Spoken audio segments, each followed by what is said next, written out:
My name is Andrew Malstead. I grew up moving a lot when I was a kid because my dad was in the military, so I moved up and down the East Coast of the US for my first 7 years, and then I had 3 years in Central America. Then I moved back to the Mid-Atlantic, just outside DC, which is kind of where I was born. And then when I was 18, my dad got a job in Guatemala, so he moved there. And then my mom got a job in California, so she moved there. And I came back. I was away for the summer, and I came back and my house was empty and they were selling it.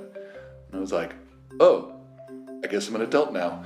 I didn't really decide to move to B&H, sort of, oddly so. I mean, I got a job to help open the UWC in Germany, and there was a year before it was open, and they said, well, why don't you go to B&H first and work for a year at UWC Mostar? And I was like, yeah, why not? Sounds cool. After a month or two, Valentin asked me to stay, and I was like, okay, sounds good. I made up my mind to go to B&H partly because it sounded interesting. I mean, there's not a lot of there's nothing sort of complex about it. I think I've always been interested in education.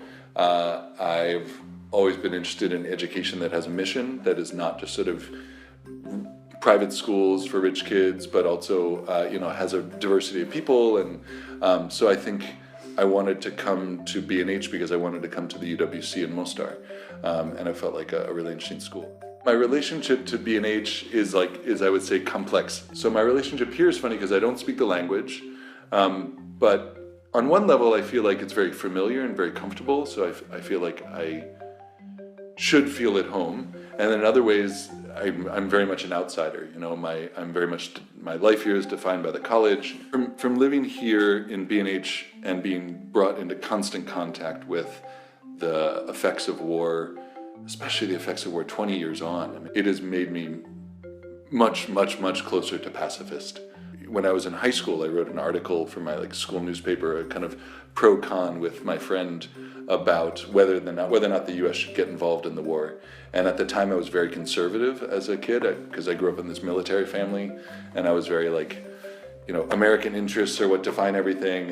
And I found the article recently, and I was like, oh my God, I was kind of embarrassed. For me, like a lot of Mostar is, of course, the people, as it is for a lot of people. I will miss the sunsets.